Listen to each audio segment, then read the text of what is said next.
Assalamualaikum warahmatullahi wabarakatuh. Kami dari kelompok 11 Teknik Keandalan kelas B akan mempresentasikan hasil analisis keandalan sistem repressure fan menggunakan metode distribusi Weibull. Analisis ini kami lakukan berdasarkan data historis perawatan yang mencakup 4 komponen utama yaitu V-belt, bearing, coupling, dan juga motor. Sebelumnya, perkenalkan nama saya Rina Karnatahak dengan NRP 500924110. Nah, nama saya Maruf Fikri Ahmad dengan RP 50092411117. Perkenalkan, saya Hamdika Radita Prasetyo dengan NRP 50092411121.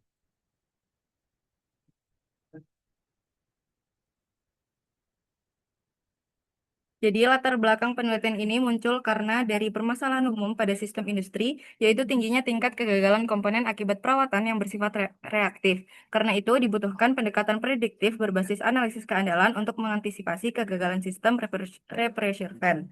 Tujuan dari penelitian ini yaitu yang pertama mengolah data TTF dan juga TTR tiap komponen untuk memperoleh parameter distribusi Weibull. Yang kedua menentukan fungsi keandalan, laju kegagalan, dan kepadatan probabilitas masing-masing komponen. Yang ketiga yaitu menganalisis pola dan karakteristik kegagalan setiap komponen. Yang keempat yaitu menghitung keandalan sistem secara keseluruhan pada konfigurasi seri.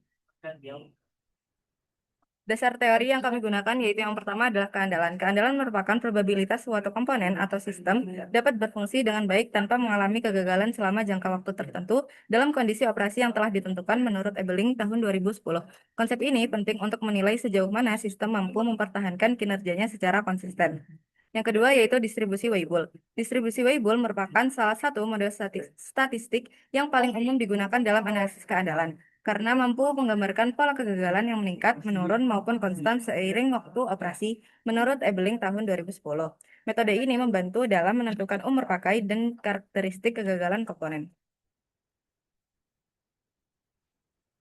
Sistem pressure fan memiliki 4 komponen, yaitu yang pertama ada V-belt, bearing, coupling, dan juga motor. Data ini kami ambil dari periode Januari 2020 hingga Juni 2022. Langkah-langkahnya yaitu dengan yang pertama menghitung TTF dan juga TTR, yang kedua yaitu estimasi parameter bentuk dan menggunakan MATLAB, yang ketiga plot grafik PDF, failure rate, dan juga reliability, yang keempat analisis per komponen dan keseluruhan sistem. Jadi rumusnya TTR yaitu tanggal selesai dikurangi tanggal mulai. Rumus TTF yaitu tanggal mulai N dikurangi tanggal selesai N-1. Alokasi data kemudian digunakan untuk menilai fungsi keandalan, plot PDF, dan juga laju kegagalan, gabungan persamaan distribusi Weibull, dan konfigurasi rangkaian seri.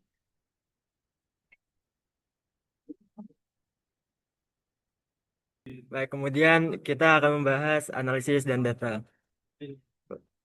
Berdasarkan data yang telah diperoleh, kita dapat memplot nilai TTF dan TTR-nya. Nilai TTF sendiri menunjukkan lama waktu operasi komponen hingga terjadi kegagalan. Sedangkan nilai TTR merupakan durasi waktu yang dibutuhkan untuk memperbaiki komponen tersebut hingga berfungsi kembali. Adapun nilai TTF dan TTR yang diperoleh, kita dapat dari menjumlahkan dan merata-ratakan dari tiap data yang ada, yakni pada komponen V-belt dengan TTF 28,74, TTR 9,45, kemudian komponen bearing dengan TTF 15,86 dan TTR 8,86, kemudian komponen coupling dengan TTF 9,17 dan TTR 9,46, lalu ada komponen motor dengan TTF 17,72 dan TTR 7,24. Adapun untuk grafik PDF, yakni menunjukkan sebaran waktu terjadinya kegagalan setiap komponen.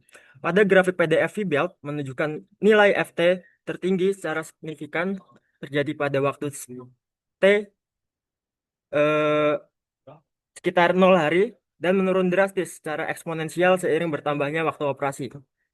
Hal tersebut mengindikasikan bahwa V-belt didominasi oleh kegagalan awal atau infant mortality. Ini menyeratkan bahwa probabilitas kegagalan tertinggi terjadi setelah pemasangan. Kemungkinan besar disebabkan oleh catat manufaktur, kerusakan saat transportasi atau kesalahan instalasi. Kemudian komponen V-belt yang berhasil melewati periode awal yang berisiko ini akan menjadi unit yang jauh lebih stabil dan andal untuk sisa umur pakainya. Kemudian ada grafik PDF pada komponen bearing. Pada kurva PDF bearing ini mencapai puncak yang relatif lebih rendah, yakni sekitar 0,029 pada waktu T sekitar 15 sampai 20 hari. Kurva ini berbentuk lonceng asimetris yang menyebar hingga T kurang lebih 85 hari. Bearing menunjukkan pola kegagalan berbasis keausan atau wear out yang terjadi setelah periode penggunaan yang cukup singkat, sekitar 2 hingga 3 minggu. Kesamaan waktu kegagalan paling mungkin dengan motor, menunjukkan bahwa kedua komponen ini mungkin mengalami kondisi operasional atau stres yang serupa, yang memicu kegagalan di periode waktu yang berdekatan. Kemudian, pada komponen ketiga, yakni kopling, pada kurva ini eh, mengalami lonjakan tajam dan mencapai puncak tertinggi sekitar 0,07 pada waktu T sekitar 5 sampai 7 hari. Kemudian menurun dengan cepat hingga mendekati 0. Setelah T kurang lebih 50 hari, waktu kegagalan yang paling mungkin sangat singkat menunjukkan bahwa kopling adalah komponen yang paling rentan terhadap kegagalan dalam jangka pendek. Bentuk kurva ini mengindikasikan adanya keausan yang sangat cepat atau cacat bawaan yang parah, yang membatasi umurnya secara drastis. Tingginya nilai puncak ini menggarisbawahi urgensi pemeliharaan preventif pada komponen ini. Kemudian pada komponen yang keempat, yakni pada kurva PDF motor, mencapai puncak tertinggi kedua, yakni mencapai 0,032 pada waktu T mendekati 15 sampai 20 hari. Hampir identik dengan bearing, penyebaran kurva meluas hingga T kurang lebih 70 hari. Motor juga menunjukkan perilaku keausan yang serupa dengan bearing. Puncak yang sedikit lebih tinggi dari bearing menyiratkan bahwa probabilitas motor gagal di rentang waktu tersebut sedikit lebih besar. Mode kegagalan ini mengharuskan pemantauan kondisi yang intensif untuk memprediksi kapan motor akan mulai mengalami degradasi performa.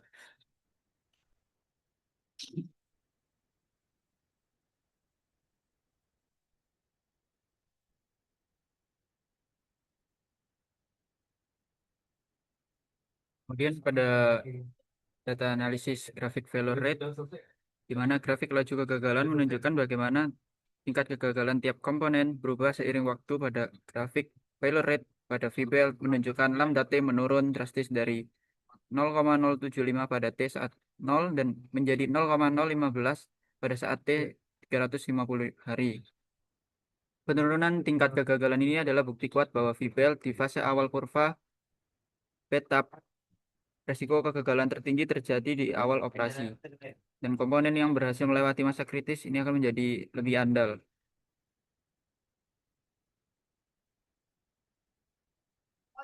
Kemudian grafik menunjukkan lambda T meningkat seiring waktu mencapai 0,14 pada T saat 85 hari dan peningkatan lambda T yang berkelanjutan mengindikasikan keausan yang stabil dan progresif. Kemudian pada grafik bearing pada pada bearing juga meningkat seiring waktu yang berkelanjutan dan mengindikasikan keausan yang stabil. Strategi pemeliharaan prediktif yang berfokus pada getaran atau suhu adalah yang paling relevan untuk memantau peningkatan resiko kegagalan komponen bearing.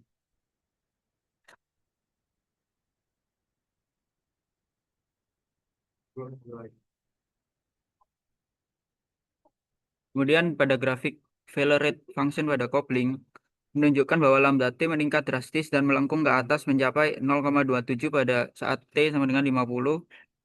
Kenaikan sangat curam di awal dan kenaikan lambda T yang agresif menegaskan bahwa kopling berada di fase keausan atau wear out yang parah. Setiap jam operasi meningkatkan risiko kegagalannya secara substansial.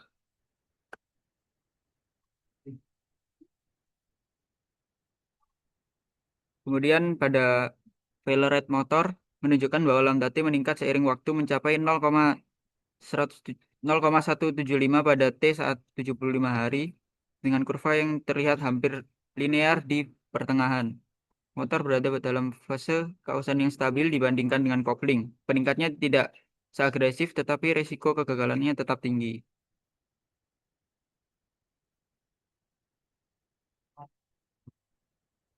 Kemudian terdapat grafik reliability saat komponen dan sistem dalam rangkaian seri. Grafik fungsi keandalan menggambarkan penurunan probabilitas suatu komponen untuk tetap beroperasi tanpa mengalami kegagalan seiring bertambahnya waktu penggunaan atau waktu operasi. Hasil analisis menunjukkan bahwa motor memiliki tingkat keandalan yang paling tinggi, dengan nilai R10 yakni 1 yang menurun secara perlahan hingga sekitar R saat 100 sama dengan 0,82, menandakan bahwa komponen ini memiliki umur operasi paling panjang dan stabil dibandingkan yang lain. Fibel dan bearing memperlihatkan penurunan keandalan yang lebih cepat, di mana saat T sama dengan 0 memiliki nilai reliability 1 berkurang menjadi T saat dengan 100, reliability sekitar 0,6. Dan pada Fibel dengan R saat T 100 memiliki nilai 0,55 pada bearing yang mengindikasikan kecenderungan keausan material lebih tinggi. Sementara itu, kopling menunjukkan nilai keandalan yang paling rendah dengan penurunan signifikan dari R saat T sama dengan 0 memiliki nilai 1 dan menjadi R nilai 0,45 saat T sama dengan 100, menandakan potensi kegagalan lebih awal dibandingkan komponen lainnya. Secara keseluruhan, hasil ini memperlihatkan bahwa tingkat keandalan sistem reverser fan secara umum sangat dipengaruhi oleh kondisi kopling dan bearing yang menjadi komponen paling rentan dalam konfigurasi seri sistem.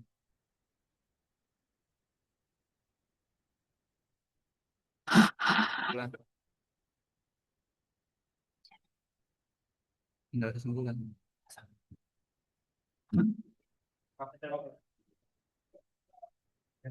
Grafik probability density atau PDF menunjukkan waktu terjadinya kegagalan pada tiap komponen, di mana fiber dan bearing mengalami kegagalan akibat keausan. Kopling cenderung gagal lebih awal dan motor memiliki umur operasi yang lebih panjang. Lalu, grafik pada failure rate memperlihatkan bahwa laju kegagalan fiber dan bearing meningkat seiring waktu, sedangkan kopling dan motor relatif stabil dengan pola kegagalan yang acak. Adapun grafik reliability menunjukkan penurunan keandalan pada semua komponen, dengan motor memiliki keandalan tertinggi, sementara kopling yang paling cepat mengalami penurunan dan menjadi komponen paling rentan terhadap kerusakan.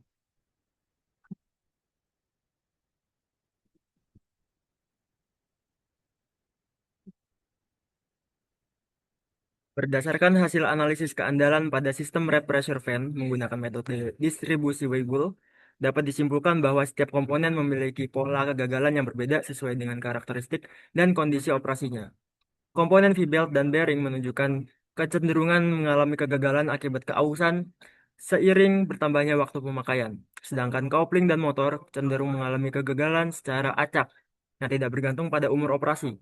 Hal ini memperlihatkan bahwa distribusi Weibull mampu menggambarkan perubahan laju kegagalan dengan baik pada setiap fase umur komponen.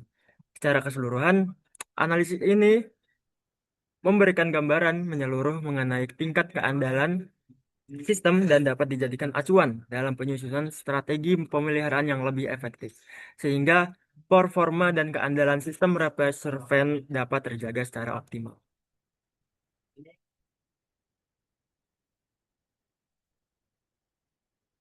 Sekian dari kami kelompok 11. Wassalamualaikum warahmatullahi wabarakatuh.